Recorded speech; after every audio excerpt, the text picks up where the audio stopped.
اسرار درون آستانه شما، این مقدسات خانه شما، آبروی اهل کاشانه شما.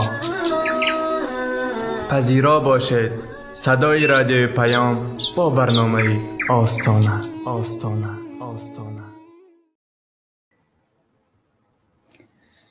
بسم الله الرحمن الرحیم. السلام علیکم و رحمت الله و برکاته.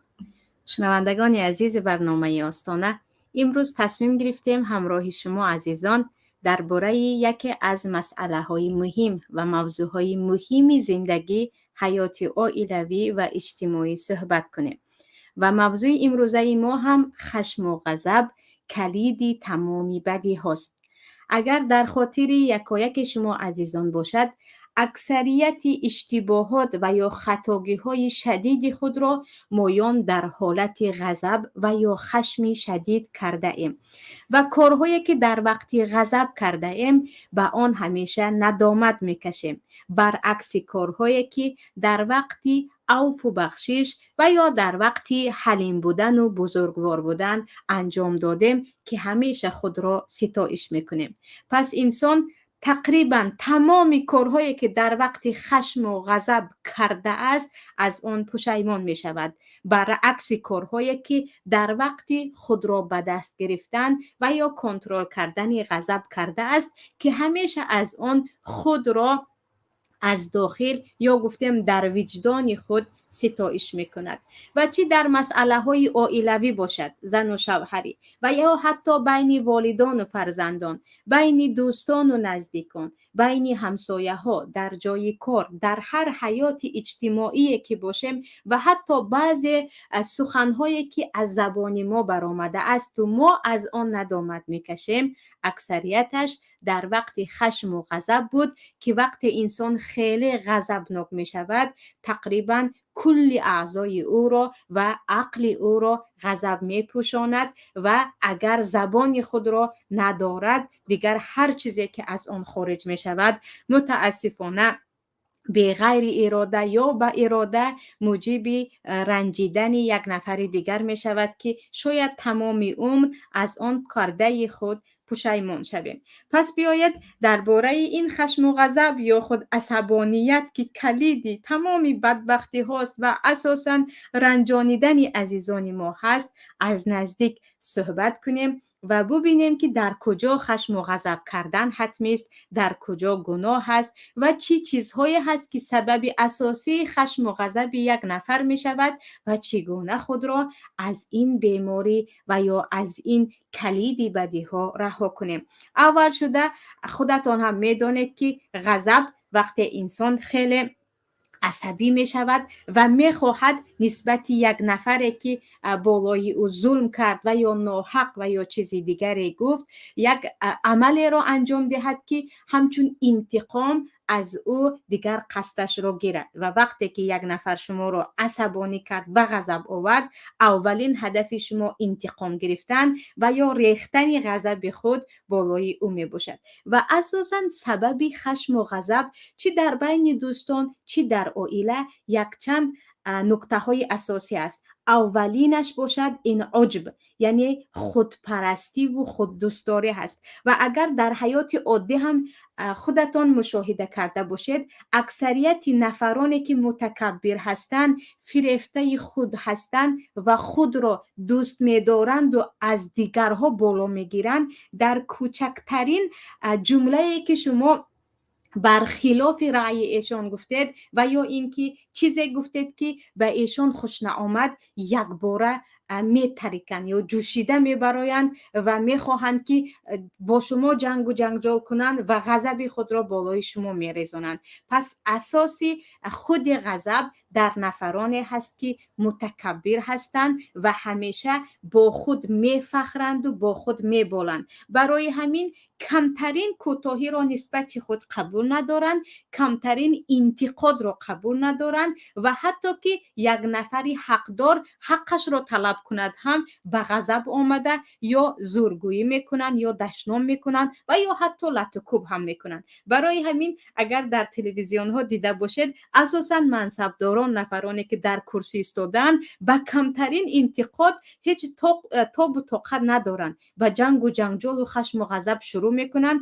و میدان رو دیگر به یک جنگل تبدیل میدهند. و اساسا خیلی که گفتیم نفران متکبر، نفرانی که با خود میبالند و خود را دوست میدارند، انسان های غضبی هستند که هرچی به آنها از حق گوید هم دیگر غضب میکنند. برای همین که مایان اول شده از این گونه انسان ها، از شر این گونه انسان ها دور باشیم، باید بدانیم که با این گونه انسان ها چگونه مناسبت میکنیم، چگونه میتوانیم رأیمان را گوییم. اگر مبادای شوهر در چنین حالت باشد یا یک خویش و تبار باشد که چنین احوال باشد، هرگز وارد مناقشه کردن با او درست نیست و با راه‌های دیگری که میتوانید اصلاح کنید باید صحبت کرد. برای آنکه این گونه انسان ها در وقت غضب، علل خصوص اگر صاحب دست قوی باشند، هر بلای بالای طرف مقابل می آورند. برای همین پیامبر صلی الله علیه و سلم در حدیثی که ابو داود و ترمذی روایت کردگی هستند میگویند شمایان همیشه امر به معروف کنید و نهی از منکر کنید، اما وقت دیدید که مردم خیلی بخیل شدند، هر یک نفر بالای بخیلی خود می رود و این چنین مردم از پی هوا و هوس خود می رود و مردم خیلی دنیا را دوست می دارد و دیدید که هر یک نفر رأی خودش را خودش دوست می دارد و رأی دیگران را، فکر دیگران را هرگز قبول کردنی نیست، انا در این وقت از پی آنها نشوید. نفری که دیگر از پی بخیلی خود، از پی هوای خود، از پی دنیای خود، از پی افکار خود است و فکر تو را هرگز قبول نمی کند، فعلیک نفسک، پس تو خودت را دان، هرگز با این گونه انسان ها به میدان نبرو مگر اینکه 100% انسان داند که میتواند مغلوبش کند. پس اولین سببی غضبناک شوی، یا گفتیم اولین انسان هایی که خیلی خیلی غضب در آنها یک خصلت دائمی همیشگی هست، انسان های متکبر و خودپرست می باشد. و سبب دیگری که اساسا در جامعه، در بین دوستان، حتی در عائله سبب غضبناک شوی یکی از طرف می گردد، این سپورها یا گفتیم نیزا و تلاش های دو طرفه هست. در هر کجایی که تلاش زیادتر شد و گفتی خودمان اصطلاح روسی سپور کردن زیاد شد و این طرف از آن طرف مجادله میکند و این طرف از خود دفاع میکند یا اینکه سخن خود را گفتنی میشود، در اینجا یک طرف یا هر دو طرف به غضب می آیند و آخری این تلاش ها به دشنام گفتن، حقارت کردن، جنگ و جنجال کردن دوام می دهد که متاسفانه در یوتیوب و یا برنامه هایی که اساساً همچون یک گروهی می رود و یک چند نفر مخالفان و اتفاقچیان و یا متفقان گفتیم و یا حتی دو برادری که هر دو رأی مخالف هستند، می بینیم که پس از یک مدت با هم مجادله کردن و فحش گفتن و دیگر حقارت کردن و تحقیر کردن دوام می دهند. برای همین اگر می دانید که شما به عصب خود مسلط نیستید و ما نمی توانیم خود را در بعضی حالتها کنترل کنیم، بهترش این که وارد سپار یا وارد مجادله و نزاعها نشویم. و پیامبر صلی الله علیه و سلم میگویند من به گردن میگیرم، من ضمانت میدهم خانه ای را در مابین جنت، در وسط جنت، به هر نفری که جنگ و تلاش کشمکشی و مجادله را ترک کند اگرچه حق باشد. برای اینکه مجادله ها علل خصوص بین دو دوست، دو برادر، دو نفری مسلمان به اتفاق نمیبرد، آخرش به جنگ و جنجال می رود، مگر اینکه داند که طرف مقابل انسانی خوب و با انصاف است. و در خود عائله هم بعضی از زن و شوهر در یک مسئله های عادی کوچک درباره زندگی یا درباره پدر و مادر یا چیزی دیگر صحبت میکنند، کمی کمی یکی رأی خود را، دیگری رأی خود را بالاتر میداند، میبینید که بعضی ها به طلاق، بعضی ها به شپاشپی و زنازنی دیگر انجام می شود. برای همین هر زنی که میداند که شوهرش غضبی است، او وقتی که غضبی می شود هیچ خودش را نمیداند، حتی طلاق به زبان میآورد، بهترش این است که وارد مجادله نشود و وارد با او در سپار کردن و منازعه نشود. و اینچنین با پدر و مادر بعضی فرزندها در یک مسئله های حتی دینی حتی دنیوی صحبت میکنند، در حالی که میدانند که پدر انسانی عصبی هست و یا مادر انسانی عصبی هست. بعد کمی از جدال کردن یک باره به غضب می آید و این درباره منازعه ها بود یا خود سپار کردن دو طرف بود. و اینچنین یکی از سبب‌های خیلی زیاد علل خصوص در بین دوستان، در بین زن و شوهر، سببی عصبی شدن یک نفر این مزاح، یعنی شوخی های بی‌مزه هست که شوخی کنان یک نفر رو تحقیر میکنیم، شوخی کنان گذشته یک نفر رو به خاطر می آوریم، شوخی کنان یک نفر رو طعنه میزنیم، گویا که ما شوخی کرده ایستادیم، در اصل یک نفر را هم تحقیر، هم طعنه و هم به یادش گذشته های تلخش را آورده ایستادیم که در وسط شوخی یک بار دوبار لبخند میزند، پس از این دیگر به جنگ و جنجال تبدیل می شود. برای همین هم پیامبر صلی الله علیه و سلم میگویند هرگز چیزی کسی رو شوخی کرده و جدی باشد هم نگیرید. یعنی این از آنی من گفته چیزی یک نفر رو گرفته روز کردن یا کاری رو کنید که یک نفر چیزی من گجا شد نگوید، برای اون که اگرچه شما شوخی کردید شاید یک باره او غضبش آید. و حضرت علی کرم الله وجهه هم میگویند از شوخی ها برحذر باشید، برای اون که با خنده شروع می شود و در قلب ها کینه می افزاید و بعضی ها دیگر و غضب و به جنگ و جنجال شروع میکنند. و این اساساً درباره گفتیم شوخی های بود که در داخلش شما طرف مقابل رو ما یا طعنه کرده ایستادیم یا یک کارهای پیشتر کرده اش رو گفته مسخره کرده ایستادیم که متاسفانه خیلی ها همین گونه شوخی ها رو دوست می‌دارند، در حالی که میشود یگان لطیفه گفت، یگان قصه خنده آور از جای گفت، ما قصه یک نفری که در بین ما هست اون رو به میان می آوریم، اگرچه برای دیگران و خود ما خیلی خنده آور است، لیکن صاحب قصه یا گفتیم قهرمان قصه از این شرم میکند و برای او هرگز این چیز پسند نیست که او هم برعکس این من هم یک شوخی کنم گویان یک قصه دیگری از زندگی شما می آورد، دیگر با همین جنگ و جنجال می شود. در خانه هم عیناً همین خیل بعضی از مردها نسبت قصه های همسر خود یا نسبت یکی از خویشاوندان همسر خود با فرزندان خود مسخره میکنند. تقای تو همین خیلی است، پدر بزرگی تو همین خیلی است، مادر بزرگی تو همین خیلی است، در حالی که در آنجا مادر نشسته است، زن نشسته است و با او هرگز چون وجدان انسانی دارد و در قلب او محبت خویش و تبارش است، هرگز پسند نیست که همسرش درباره جگری او، اهل عائله او، پدر و مادر او با دیگران مسخره و شوخی کند. برعکس این بعضی از زنها هم نشست درباره محبوبه های پیشتره شوهرش یا یک گناهایی که هر انسان در جوانی میکند یا مسئله دیگر شوخی میکند که دیگر طرف مقابل خیلی به غضب میآید و این شوخی و مزاح به یک جنجال تبدیل می شود. و البته که باز یکی از سبب‌های دیگری غضبناک شوی هر یک انسانی عادی با شعور این بدزبانی طرف مقابل می باشد. بعضی ها با بدزبانی خود چی در صحبت عادی چی در جنگ و تلاش چیزی میگویند که دیگر طرف مقابل که انسان است خودش رو اداره کرده نمیتواند. برای همین پیامبر صلی الله علیه و سلم میگویند ان الله یبغض الفاحش البذیء، همانا پروردگار بد میبیند، خیلی بد میبیند. بغض یعنی از حد بد دیدن است. هر کسی که بدگو و فحاش است، یعنی دشنامگو هست، حقارت میکند، زبان بد دارد، عموما با زبانش طرف دیگر را می آزارد. و همین بد زبانی ها هست که یکی سخن درست میگوید مثل انسان، طرف مقابل در حالی که میتواند با جمله عادی جواب دهد با یک فحش، با یک حقارت، با یک دشنام جواب میدهد که دیگر به جنگ و جنجال تبدیل می شود. و متاسفانه دیگر حقارت و بدگویی و دشنام در جامعه ما اونقدر چیزی عادی هست که در داخل خانه، در بیرون خانه، در کامنت ها، در همه جا، حتی در سرود ها هم شروع کردن سخن عادی رو با یک دشنام و چیزهای دیگر گفتن.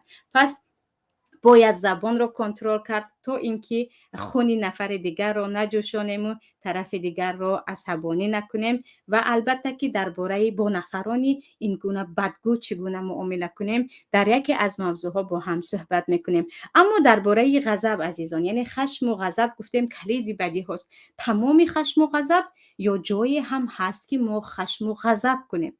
انا در این موضوع باید وسیع نگاه کرد. برای آنکه انسانی که غضب ندارد و نقص است، نقصانی کمبودی به یک انسان حسابیده می شود اگر کاملا غضب نداشته باشد.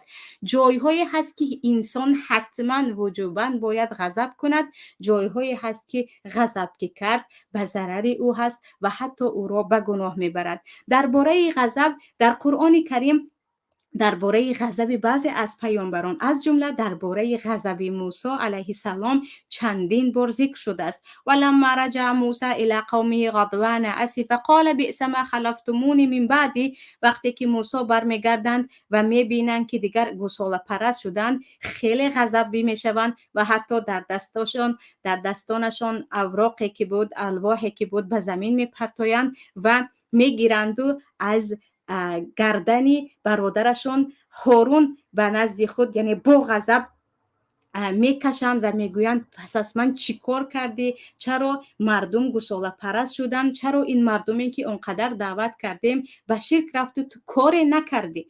و اینجا هرگز در خود آیت پروردگار موسی را سرزنش نمی کند، بلکه از غضب موسی به ما میگوید که در این حالت در حدود الله پیامبر الله غضب کرد. و این چنین در صحیح مسلم است. حضرت عایشه رضی الله عنها میگویند بدانید که پیامبر صلی الله علیه و سلم هرگز برای نفس خود برای خود به کسی نه دست برداشتن نه غضب کردن مگر در حدود الله. اگر حدود الله پایمال میشد، اگر دین الله مسخره میشد، اگر کسی گناه میکرد، در اینجا پیامبر صلی الله علیه و سلم خیلی غضبناک میشدن. یعنی وقتی که اهل شما یعنی اهل خویشاوندان ما، نفری که ما مراقب او هستیم، نفری که سرپرستی او در دست ما هست و او در حدود الله یا در اخلاقی که در جامعه هست و پایمال میکند و ما غضب نکردیم، البته این نقص است و حتی برای بعضی از مردها صفت دایوسی میدهد. و این چنین هر جایی که در آنجا نسبتی شریعت پروردگار ناحرمتی شده ایستاده است یا کار شده ایستاده است که در شریعت مذموم است. و در این باره حدیث در مسند امام احمد است. بار پیامبر صلی الله علیه و سلم به بیرون میبرویند و میبینند که صحابگان به دو تقسیم شده درباره تقدیر با هم مجادله کرده ایستادند. گروه بعضی از آیات ها را برای خود دلیل آورده ایستاده است درباره تقدیر، گروه دیگر بعضی از آیات ها را. و چطوری که معلوم است تقدیر از اسرار پروردگار است که نه پیامبر صلی الله علیه و سلم 100% به ما بیان کردند، نه در قرآن کاملا روشن است. و آن چیزی که ما میدانیم همه چیز به تقدیر است، اما عمل کردن مطلوب است. همین است و بس، از این به داخل دیگر در آمده نمی شود. و پیامبر صلی الله علیه و سلم می بینند که صحابگان به دو طایفه جدا شدند و گروه برای خود دلیل می آورد، گروه دیگر به راه خود. و در اینجا حتی می گویند چهره پیامبر مثل انار سرخ شد از غضب وقتی دیدند که دو طایفه مسلمان ها با هم مجادله درباره تقدیر کرده ایستادند. در اینجا گفتند ابهذا امرتم او لهذا خلقتم تضربون القرآن بعضه ببعض بهذا هلكت الامم قبلكم.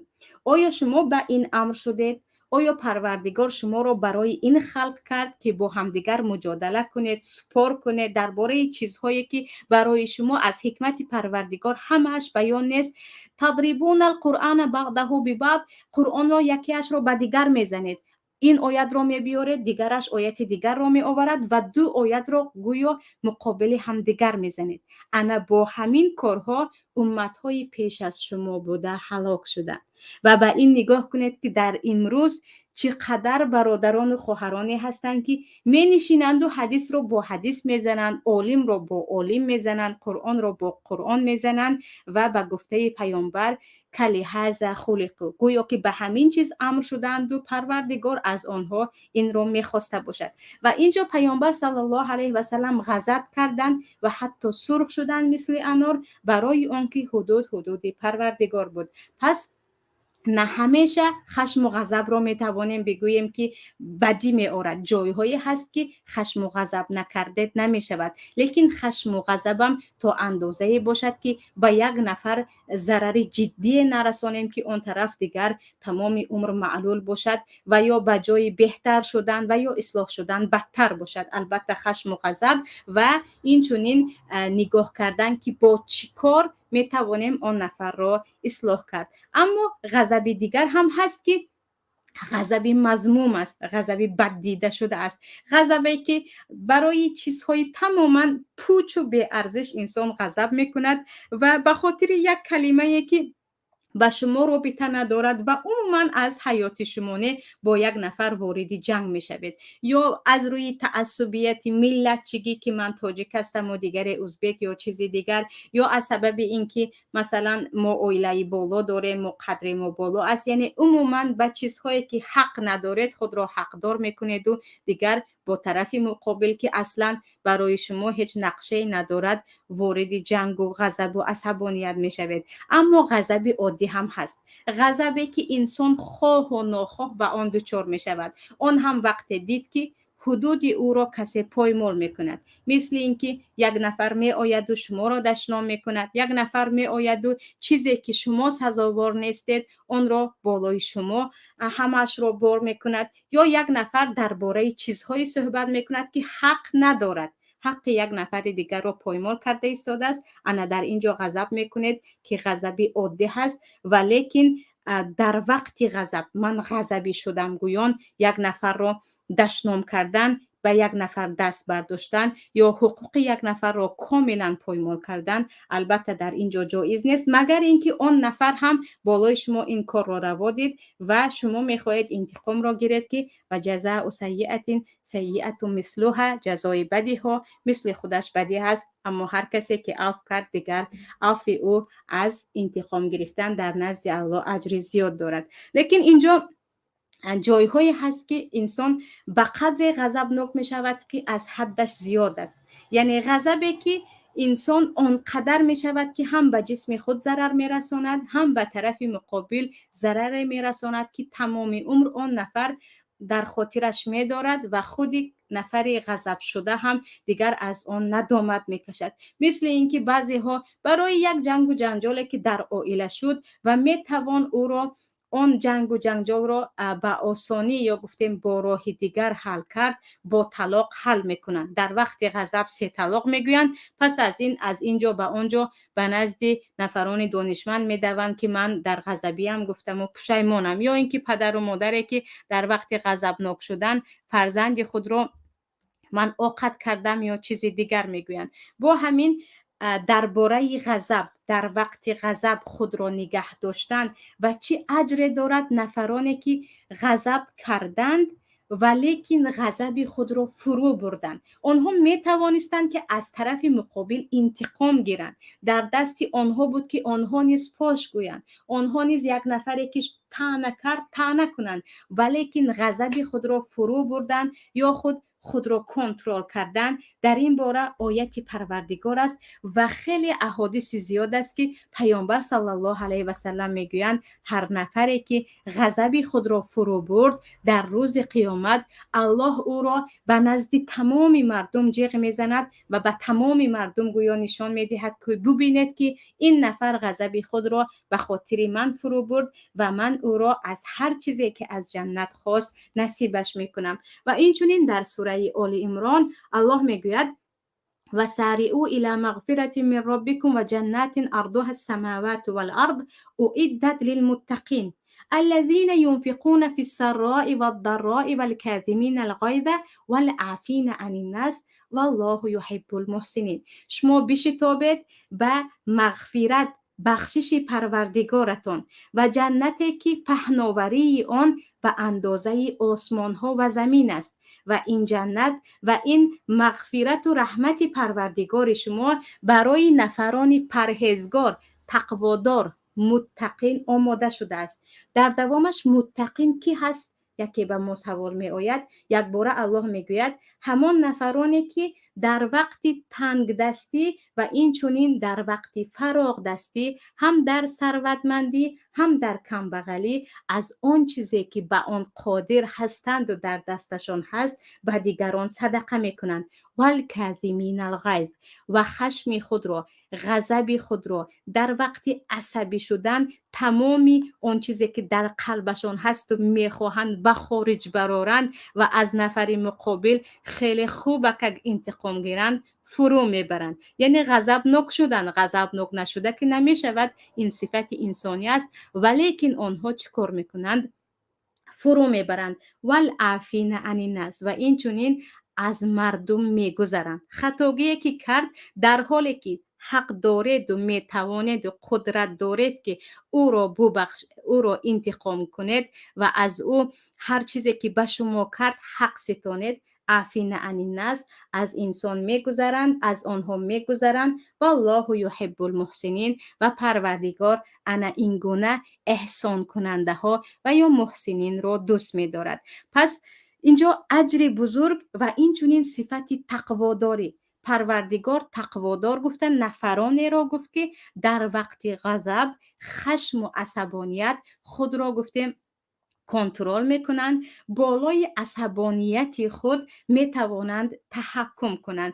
و ببینید که در دوامش میگوید والعافین عن الناس، در حالی که میتوانند که انتقام گیرند لیکن گناه دیگران رو میبخشند. اما وقتی که انتقام گرفتن نمیتوانیم، طرف مقابل خیلی از ما قوی تر است، اینجا رو ما نمیگوییم که من او رو بخشیدم، اینجا میگوییم او ظالم است و من مظلوم هستم، دیگر پناهش به الله، او رو به الله میسپارم. برای همین عزیزان اینجا رو ببینید که در وقتی غضب خود را به دست گرفتن، بجز اینکه اجر زیاد میگیرید، چقدر میتوانید برای هم نفرانی که همراه ما زندگی میکنند و هم نفرانی که در اطراف ما هستند فایده رسانیم. برای آنکه ما میتوانیم که ضرر رسانیم لیکن ضرر خود را به خود فرو میبریم. و اینجا یک چند راهش را پیامبر صلی الله علیه و سلم که در وقتی غضبناک شدن چگونه غضب خود را فرو بریم، یک چند راه ها را به ما نشان دادن.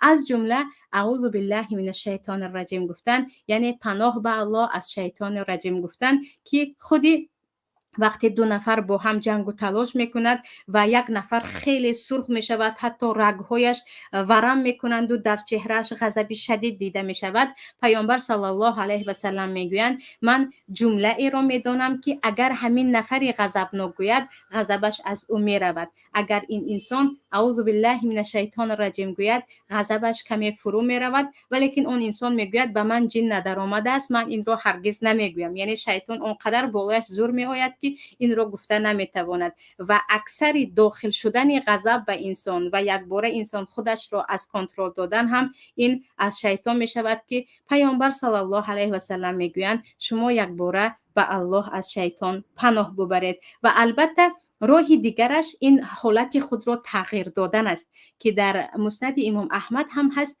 پیامبر صلی الله علیه و سلم میگویند اگر یکی از شما خیلی غضبناک شدید، اگر نشسته باشید از جای برخیزید، اگر راست ایستاده باشید نشینید و اگر نشسته باشید میتوانید تکیه کنید و یا خواب کنید. یعنی حالتتون را در وقت تغییر دادن هم شما میتوانید غضب خود را فرو برید. و در اینجا هر مردی که در وقت غضب میخواهد جای را شکند، بالای همسرش داد و فیقان زند، فرزندها را بزند، میتواند در اینجا به غرفه خود درآید، کمی دراز کشد، کمی فکر کند، یا اینکه از خانه برآمده کمی راه رود. و زن هم در اینجا هیچ جای گناهش نه. وقتی دیدید که زنک از حد خودش غضبناک است، اونقدر که میتواند شوهرش را هم مثل خود غضبناک کند و یا به فرزندها ضرر رساند، که بعضی از انسانها در وقت غضب خود به شدت فرزند گوسفندهای کوچک خود را میزنند، بهترش به جای این کارو کردن و کوچه برآمده یک چند قدم زنیم و یا اینکه اگر خانه وسیع باشد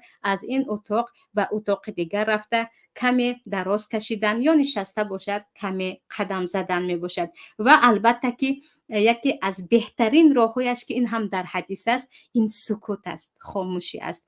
اگر انسان خاموش باشد به عقل خود زیادتر تحکم میکند، یعنی زیادتر خود را به دست میگیرد. برای همین پیامبر صلی الله علیه و سلم میگویند علیمو و بشیرو و لا تعسروا و اذا غضب احدکم فلیسکت. شما به مردم تعلیم دهید، شما به مردم مژده و بشارت دهید از جنت و از مغفرت پروردگار و از آسانی شریعت. ولا تعسروا و به مردم سختگیری نکنید، مردم را از شریعت نترسانید و همیشه به آنها چیزهای سختی که به دوش آنها وزمین است آن را نگویید. و در دوامش میگویند و وقتی غضبناک شدید سکوت کنید. با جای اینکه بعضیا میگن من غضبناک شدم دهانم رو کنترل کرده نمیتوانم، هرچی به دهانم هست میگویم، نفری مقابل دیگر خودش پشیمان شود، او مرا به این حالت آورد. لیکن پیامبر صلی الله علیه و سلم میگویند ساکت باشید، کمی سکوت کنید، همین که هیچ چیز نگفتید، نه دستتان را جنبانیدید، نه به دهانتان چیزی گفتید، آرام شدید، سکوت کردید، اگرچه غضبناک هستید غضب شما دیگر فرو می رود. و البته که اینجا وقتی گفتیم می توانیم از سکوت کنیم، می توانیم کمی قدم زنیم و یا می توانیم کمی راست استیم و یا دراز کشیم. اینجا وضو یعنی طهارت گرفتن یا به خود آب خنک زدن هم هست که حتی در طب هم و در تمام فرهنگ ها هم وقتی انسان خیلی غضبناک می شوند میگویند به دست و رویت آب بپاش، کمی خود را با آب سرد کن. که پیامبر صلی الله علیه و سلم هم میگویند وقتی کسی از شما غضبناک شد برود و وضو گیرد، برای آن که غضب از نار است یا خود قطعه از شیطان است و شیطان از آتش است و آتش را با آب شما خاموش کنید و غضب خود را با طهارت گرفتن با روی خود آب پاشیدن می توانید خاموش کنید. و در خودی همینجا اگر نگاه کنیم می شود که وضو گرفت، می شود دست و روی را شست، می شود کمی آب خورد. برای آن که دانسته مانیم عزیزان کاری که در غضب کردیم هرگز از آن راضی نمی شویم، هرگز نمیگوییم که در وقت غضبم فلانی رو چونین چونان گفتم و خیلی هم خوب کردم و حقش بود، یا در وقت غضب کردن بالای همسرم خیلی چیزهای ناسزا گفتم و خیلی خوب کردم، یا فرزند کوچکم رو زدم شتکوبش کردم خیلی از او همه درد و علم را گرفتم و راضی هستم. از این کسی راضی نمی شود. به الله قسم هیچ کسی از کاری که در وقت غضب کرده است راضی نمی شود. برای همین در وقت غضب کردن انتظار چیزی نشده و این گفته های پیامبر صلی الله علیه و سلم اگر ما دست زدیم بدانید که بعد از این فقط خود را مدح میکنید، از خود ستایش میکنید، با خود میبالید که من توانستم بالای غضب خود زور برایم و من توانستم که بالای شیطانی که میخواست بین من و بین خویش و تبارم و یا اینکه بین من و بین همسرم و فرزندانم یک عداوت بیاندازد من توانستم بالای او خودم را زور برارم. و در این باره حدیث پیامبر صلی الله علیه و سلم هم هست. پیامبر صلی الله علیه و سلم میگویند، حدیث متفق علیه هست، هم در بخاری هم در مسلم ذکر شده است، لیس الشدید بالسرعه انما الشدید الذی یملک نفسه عند الغضب.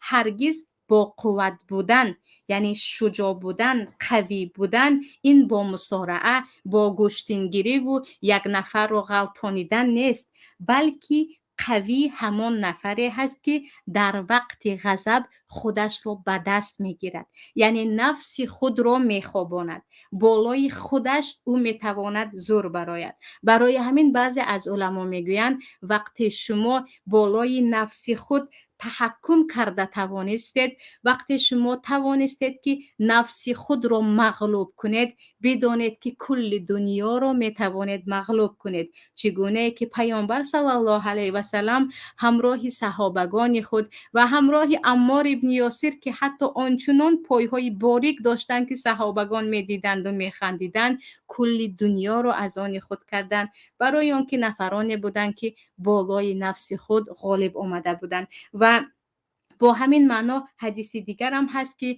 بار پیامبر صلی الله علیه و سلم دو نفر رو میبینند که با هم گشتنگیری میکنند و یک نفر دیگر رو خیلی در دقیقه های محدود مغلوب میکند. سپس پیامبر صلی الله علیه و سلم وقتی میگویند که اینها چیکار کرده ایستادن، صحابگان میگویند این مرد همه را مغلوب میکند، خیلی قوی هست، خیلی شجاع است، اونقدر قوت دارد که تا همین روز کسی نتوانست او را مغلوبش کند. پیامبر صلی الله علیه و سلم میگویند لیکن قوی بودن در کسی را در گشتین زدن، کسی را در قوه آزمایی مغلوب کردن نیست. قوی نفری هست که در وقت غضب خود را فرو میبرد، بالای نفس خود و بالای شیطانی که مکر او کل دنیا را میتواند نابود کند، او بالای شیطان میتواند غالب برآید.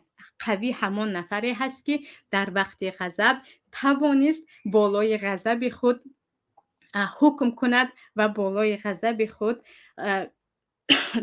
غالب بیاید. برای همین اینجا قوت فقط در بازو و در شدت و در شجاعت و در زبانی دراز و در دیگر جسمی زیبایی خیلی ورزش آموختنه، بلکه نفرانی که غضب خود را پیش از همه زبانی خود را و دست و بازوی خود را در وقت غضب به دست میگیرند و اگرچه غضبی شدن میتوانند که با خود به گشتین برآیند یا گفتیم به غضب خود به میدان جنگ برآیند و غضب خود را مغلوب کنند. و چه خیلی که گفتیم اینجا حتما در وقت خود را در وقت غضب به دست گرفتن بدانید که این کاری آسان است و این صفت نفران تقوادار است، نفرانی که زیاد الله را ذکر میکنند و به ذکر الله قلبهای آنها مطمئن است و شیطان نمیتواند به هر چیز و ناچیز آنها را به غضب آورد و نمیتواند در هر لحظه آنها را با دیگران به دشمنی افکند. برای همین نفرانی که در وقت غضب خود را به دست میگیرند اساسا نفران تقوادار هستند که الله میگوید الا بذکر الله تطمئن القلوب، با زیاد الله را ذکر کردن دیگر قلب آنها آرام شده است و به هر چیز و ناچیز گرفته روان نمیشوند. و اینجا عزیزان چیزهای خیلی دیگری هست که در وقت غضب باید از آن دور شد. از همه پیش محاکمه کردن بین دو طرف یا خود قضاوت کردن بین دو طرف. گاهی می شود که خیلی غضبناک هستیم و ما طاقت نداریم که یک طرف را شنویم و همین که وارد خانه شدیم یا وارد جای شدیم که در آنجا نفری که ما را به غضب آورد هست، به جای اون که او را شنویم و یا این که خود ماجرا چی بود از او بفهمیم، یک باره به جنگ و جنجال شروع میکنیم. برای همین پیامبر میگویند لا یحکم احد بین اثنین و هو غضبان، هرگز نفری از شما بین دو نفر حکمی نکند، بین دو نفر قضاوت نکند در حالی که او غضبان است. اول غضب خود را فرو برید، اول آرام شوید، سپس حکم کنید و ببینید که کی خطا هست و کی درست است. و این در خانواده هم می شود. گاهی می آید که دو فرزند در خانه هستند، یکی خیلی گریه دارد و گریه او را دیده یک بار پدر و یا مادر به غضب می آیند و فرزند دیگری که ساکت است او را می روند و خیلی عقابش می کنند و یا جزایش می دهند، در حالی که نشونیدن که خودی ماجرا چی بود. شاید نفری که گریه کرده ایستاده است متهم است، شاید مقصر او هست و آن نفری که آرام است کار نکرد. برای همین در وقت غضبناک بودن نباید کسی را به یگان چیز متهم کرد و یا وارد بحث شد و یا وارد دو نفر سه نفر شد و رأی خود را بالای آنها غالب آورد و گفت آن چیزی که من میگویم همان میشود، شما خطا کارید و یا شما صحیح هستید. و در وقت غضبناک بودن نباید وارد یگان از قضاوت ها شویم که در نزد تمام علما قاضی که در وقت غضبیش قضاوت میکند باید آن قضاوتی کرده اش را یا حکم او را برگردانیده شود. و این بود عزیزان، اگرچه خیلی گفته ها و قصه های زیاد در این باره بود، لیکن میبینم که وقت هم کم شده ایستاده است. یک ملخص درباره غضبناک شدن و چگونه بالای غضب خود زور آمدن حالا باشد به سوال های شما نگاه میکنیم و اگر تا آخر وقت یافتیم باز به موضوع برمیگردیم. سوال اول: شوهر من نسامم دل آدمی آرام با تمکین است، اما یکی غضبش به درجه بلند می شود که به هیچ گفتار راست نمی آید. چی باید کرد؟ پیش از همه خواهری عزیز، اگر در این وقت خیلی غضبش بالا آمد، شما ساکت باشید و تنهایش گذارید و اگر چیزی گفتید و زیادتر غضبناک می شود. بهترین چیز در وقت یک نفر علل خصوص شوهر غضبناک شدن، آرام شدن طرف مقابل است. و حضرت عایشه میگویند، حدیث در صحیح بخاری هم هست، بار پیامبر صلی الله علیه و سلم آمدن و در نزد در خانه به خانه داخل نشده خیلی غضبناک شدن، یعنی هیچ چیز نگفتن. من از چهرهشان غضب رو الکی ملاحظه کردم. سپس فهمیدم که من پرده که در آن صورت‌های جاندار بود به خانه کشیده بودم، از آن پرده غضبشان آمد. در حال پرده را گرفتم و دوپاره کردم و با آن بالشت یا گفتیم تکسری ساختم. و اینجا حضرت عایشه میگویند من چهره شوهرم را دیده الکی غضب پیامبر را فهمیدم. در این وقتی که شوهرتون غضبناک است، البته که خود شوهرتون کاری که میکنن باید طهارت کنن یا اینکه قدم زنن، اعوذ بالله من الشیطان الرجیم گویند. و درباره یکی از راه‌های دیگری راه غضب را گرفتن عزیزان، بیایید درباره غضب‌هایی که پیشتر کرده بودیم زیادتر فکر کنیم. هر غضبی که ما کردیم از اون چی چیز به دست آوریم. برای اینکه خیلی که چندین بار تکرار کردم، هیچ نفری ما شاید از کارهایی که در وقت غضبناکیش کرده است راضی نیست و همیشه از اون پشیمان است و احساس شرمندگی هم میکند. و نفرانی هستند که در وقت غضب چیزی که گفتند پس از آرام شدن اگر به آنها گفتید از شرم دیگر سرخ و کبود میشوند. برای همین پیش از اون که در وقت غضب دست به عمل زنیم و یا به گفتن کار شروع کنیم، بیایید درباره غضب در وقت غضبناکی کارهایی کرده امون کمی فکر کنیم که اون کارهای من مرا به کجا رسانید، تا چه اندازه مرا بی آبرو کرد و تا چه اندازه تا حال میتوانم من در عذاب وجدان باشم، بیا دیگر دست به این کار نشوم. و باید که درباره غضبناکی‌هایشان اگر در وقتی خیلی نسترنیش خوب بودن یا گفتیم در وقتی عصب‌هایش آرام بودن، بعضی میتوانید نصیحت کنید که در وقتی غضب چنین گپ‌ها چنین کارها میکنید که تماما آبرو شما رو میبرد یا به سلامتیتان ضرر دارد. بعضی اکثریت نفرانی که کسلی قند هم هستند حتی از غضب هستند. یعنی اگر به خود تیپ هم نگاه کنیم، اگرچه بعضی از مخلصان میگویند درباره تیپ تخصص ندارد صحبت کنید، ولیکن درباره تیپ هم تا جای به بعضی از کتاب ها و حتی به دستم بعضا به کتاب قانون ابن سینا با زبان عربی دست میزنم که بعضی از مسئله ها رو از آنجا هم ببینم. و نگفته نماند که عزیزان خیلی از علما از جمله امام شافعی حتی امام ابن تیمیه درباره تیپ خیلی معلومات کامل داشتن که بعضی از علما میگویند امام شافعی رو من بیشتر از اون که محدث شناسم طبیب میشناختم که درباره تیپ هم خیلی چیزهای خوب میدانست. پس درباره اگر به خودی مدیسین یا طب نگاه کنیم هم بیماری های زیادی روحی و عصبی و قلب و فشار خون و دیگر بلندشوی قند و چیزهای دق نفس و یا گرفتن گلو و بوق شدن و اینها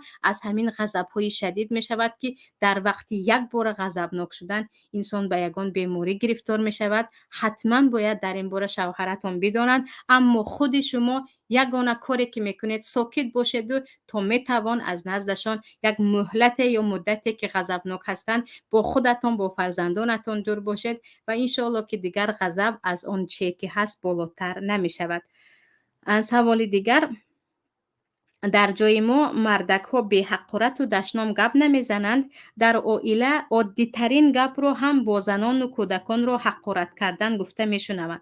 در همین باره کمی گپ میزدید. چگونه که گفتیم پیامبر صلی الله علیه و سلم میگویند ان الله یبغض الفاحش البذیء، پروردگار فحاش و دشنامگو رو و وقتی پروردگار بد می‌بیند، بدانید که نه دعا اجابت می‌شود، نه در آن خانه برکت عطا می‌شود، نه آن انسان در زندگیش آرامی را می‌بیند.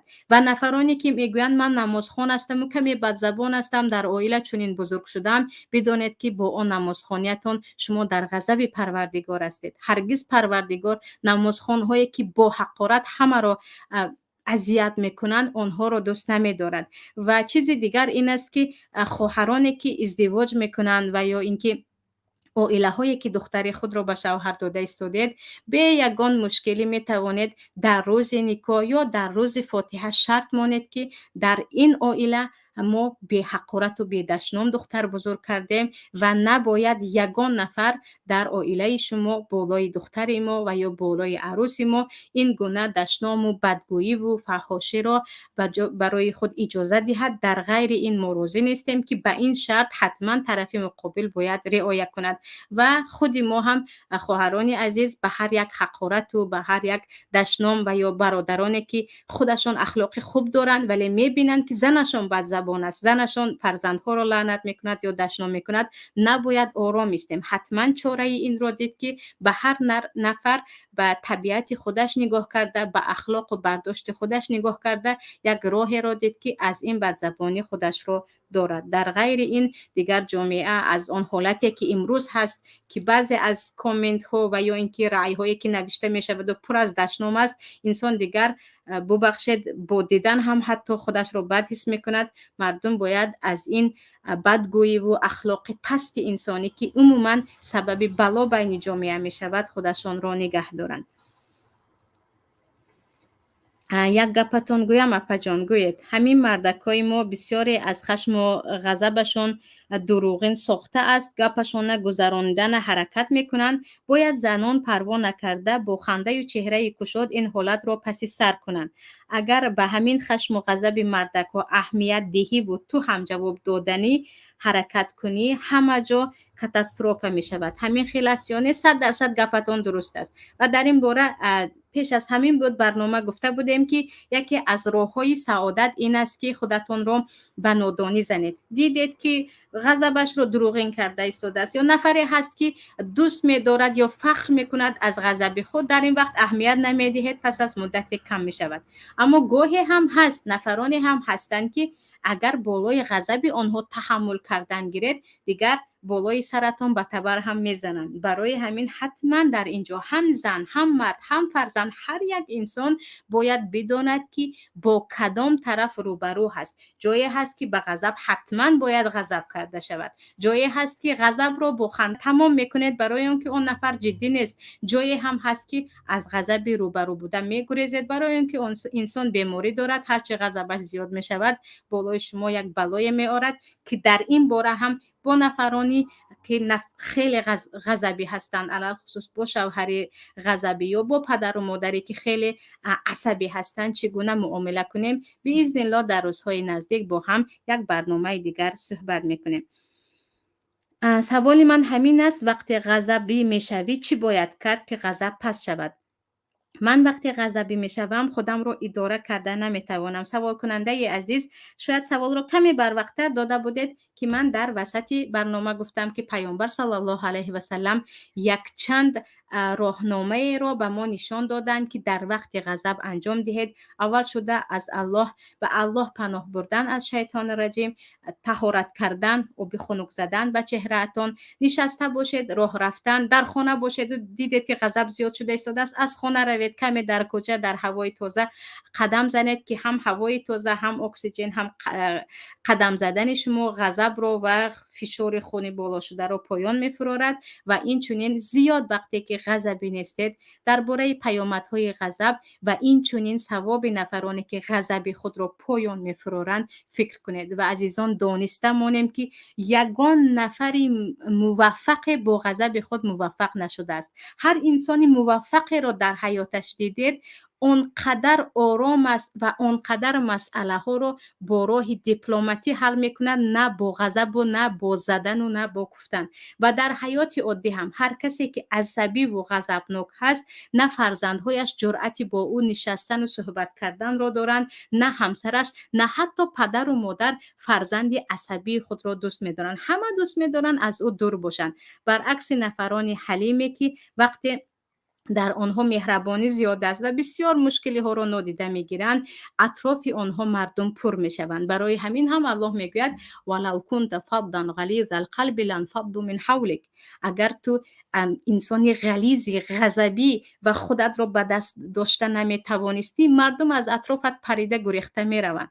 ولیکن این رحمت پروردگار است که تو نرم هستی، ملایم هستی، از دیگران عفو میکنی که مردم اینقدر تو را دوست میدارند و در اطراف تو هم جمع میشوند. و نفران عصبی اگرچه خود را خیلی بالا میدانند، بدانید که مردم از آنها نفرت دارند و حتی نزدیکترین فرزند آنها نمیخواهد با آنها زیاد نشیند.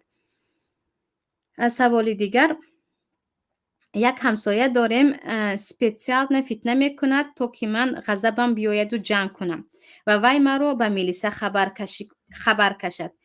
من با تهمت همین همسایه ترمه ششته برآمدم. اکنون به عادی ترین شکایت مرا میلیسه میبرد. این همسایه این را میداند و فقط پرویکاتس میکند. من چیکار کنم نمیدانم. یک روز میکفم. سوال کننده عزیز، بهترش این است که خانه را دیگر کنید. اگرچه اجاره باشد هم از نزد این گونه همسایه فتنه‌گر یا از شر این گونه انسان خود را دور کنید. و در زمان پیامبر صلی الله علیه و سلم بار نفر به نزد پیامبر آمده عیناً همین شکایت را میکند که پیامبر الله از دست همسایه به داد آمدم. پیامبر صلی الله علیه و سلم میگویند هر چی در خانه داری به کوچه برار. و وقتی مردم پرسیدند که چرا همه اشیای خانه را به کوچه ریختی، بگو که از دست همین همسایه که دیگر طاقت ندارم با او زندگی کنم. شاید که همسایه تو شرم کند، ولیکن اگر همسایه شما تا اینجا باشد، گمان میکنم از هیچ چیزم شرم نمیکند و بهترش این است که خانه را دیگر کنید که در تاجیکستان خانه دیگر کردن یک مصیبت است و گویا که کاری هست که نشدنی. باور کنید در دیگر کشورها و در ترکیه هم اکثریت نفرانی که خانه میفروشند میگویند از دست همسایه های بد که دیگر طاقت نداریم در اینجا زندگی کنیم، میرویم در یک جایی که خانه هم خوب است و همسایه ها خوب است زندگی کنیم و زودتر خودتان را از شر این گونه انسان نجات دهید که پروردگار کمکتان کند. من بار اول در این برنامه چخیل برنامه های آستانه را میبینید. در پیام انشالله میفهمید که برنامه ما همش برنامه های عائلوی و اخلاقی هست و هر چیزی که برای فایده شما و برای موفقیت شما هست در این برنامه گفته میگذاریم. من در حالت غضب زنم را طلاق دادم، اما اصلا نمیخواستم طلاق دهم. مولا را پرسیدم، گفت که تمام پویز رفت، بلیت سوخت، طلاق شدگی است. اپا جان به همین یک کلمه گپ از عائله جدا شدنت در کار می. سوال کننده عزیز، اگر شما در وقت غضب 3 طلاق گفته باشید، در نزد جمهور علما طلاق شما واقع است. در نزد تمام علما اگر شما 3 طلاق گفته باشید طلاق واقع است، دیگر شما باید جدا شوید. و اگر اما 1 طلاق گفته باشید یا عموما طلاقت را دادم گفته باشید و پشیمان باشید، شما می توانید او را برگردانید. یگانه در وقت غضب نفرانی که بیمار هستند و میگویند من در وقت غضب چی گفتم و چی کردم نمیفهمم، برای اینها همچون یک انسان بیمار بعضی از علما میگویند مثل دیوانه است، طلاقش هم طلاق نیست. لیکن اگر شما 3 طلاق گفته باشید، در نزد جمهور علما دیگر در حقیقت شما طلاقتان واقع است، مگر اینکه از این پیش هرگز نگفته بودم و این اولین بار بود که گفتید. بعضی از علما خیلی کم میگویند 1مین بار 3 طلاق گفتی و پشیمان هستی، این 1 طلاق میافتد و میتوانی باز نکاح کنی، که در این باره حدیث عبدالله ابن عباس است درباره رکانه که صحابی پیامبر وقتی 1مین بار 3 طلاق داده خیلی خیلی پشیمان میشوند، پیامبر صلی الله علیه و سلم میگویند اگر خیلی پشیمان هستی میتوانی او را برگردانی. اما جمهور علما میگویند این یک حدیثی هست که به خلاف خودی آیت که الطلاق مرتان میگوید و به خلاف بعضی از حدیث های دیگر است که 3 طلاق را 1 طلاق حساب کردن، برای همین طلاق است. سوال دیگر: من دائم از کسی رنجم، قصدم را از بیچاره کودکان میگیرم، نسترینیم نباشد، آواز بلبلم نمیفورد، بیچاره کودکام شتکش میکنم، چند بار عهد کردم که دیگر این کار را نکنم، باز خود را داشته نمیتوانم. در این وقت بهترش این است که از خانه روید، در نزد کودکان ننشینید. یعنی وقتی که شما ببخشید غضب خود را بالای کودکانی بیگناه میریزید، اول شده این به کودکان خیلی ضربه روانی میدهد، شاید به بعضی از بیماری های جدی هم سبب شود. و دوم اینکه شما میتوانید در این حالت از خانه برایید، کمی قدم زنید یا اینکه به غرفه دیگر درآیید و یک کم خودتان را نفس کشید و دیگر طهارت کنید و آرام کنید. اما این کار گناهی کبیره است و جز اینکه خودتان گناهگار هستید، بالای کودک‌ها هم شما ظلم کرده ایستادید و شاید که به کودک‌ها درس داده ایستاده باشید که آنها نیز در دوام زندگی خود غضب خود را از یگان نفر بیچاره مظلوم گیرند. دیگر اینجا عزیزان، اگرچه بعضی از سوال‌ها ماند، لیکن وقتی ما به پایان رسیده ایستاده است، برای همین شاید آخرین سوال باشد.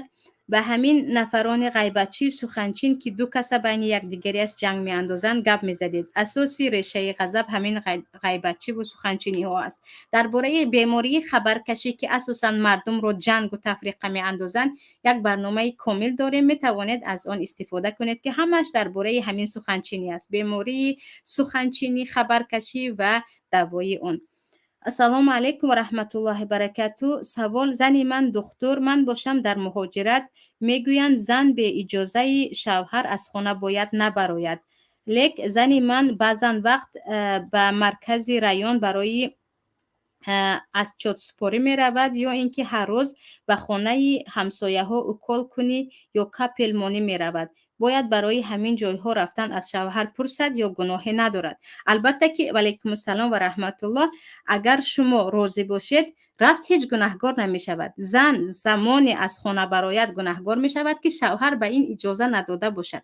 اگر شوهر گفته باشد که تو به مردم کمک میکنی و تو طبیب هستی، به یگان مشکلی میتوانی به از چوت سپاری و یا سوزندارو زدن رو، اگر شوهر اجازه داده باشد، در اینجا نه به شما نه به همسرتان هیچ گناهی نیست. یک مصلحت برای عادتهای بد را از خود دور کردن میدادید خواهر. درباره عادتهای بد یا گناهایی که در انسان است، چگونه خود را اصلاح کنیم و یا خود اصلاح کنیم، که موضوع خیلی کنان است، حتما انشاءالله با هم صحبت میکنیم. دیگر به گمانم سوال ها به آخر رسید. آره، آخرین سوال بود است. همه زنهایی که 3-4 کودکشون به آب پرتافته و خودشون را هم پرتافته کشتگی گپ میزدید، هم از غضب می شود یا کی نه؟ شاید که از غضب باشد، شاید از افسردگی، شاید از بیماری، شاید از دیگر ضعیفی و ناتوانی. و بدونید که نفرانی که خود را میکشند اساساً ضعیف و ترسانچک هستند. نفرانی که مصیبت های دنیا بالای آنها زور میبراید و آنها برابر یک مصیبت های کوچک، یک دشنام یا یک چیز دیگر خود را آنقدر ضعیف میکنند که دست به قتل خود میزنند. برای این باید قوی باشید و قوت عزیزان فقط روحی میشود نه جسمی. نفران زیادی هستند که جسم قوی دارند اما روحاً خیلی ضعیف هستند.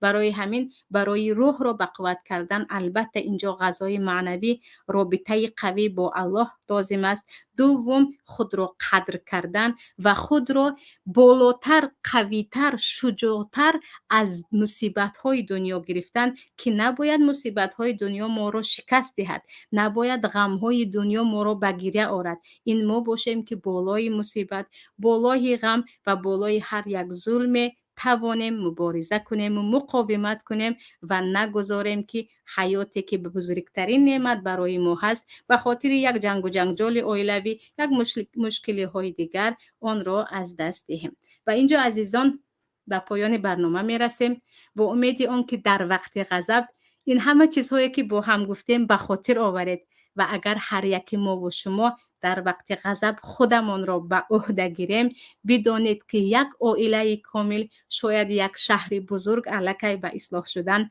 شروع کند و در وقت غضب پیش از همه به خاطر آرید که هر یک نفری که بالای ما ظلم کرد بالای او پروردگار است، اما هر کسی که در وقت ظلم به او ما ظلم میکنیم بالای ما هم پروردگار است که ما را عقاب میکند. و امید آن که این برنامه ها برای ساختن یک شخصیت برای من و شما کمک رسانیده ایستاده باشد، شما آن را به پروردگار یکتا میسپارم. السلام علیکم و رحمت الله و برکاته.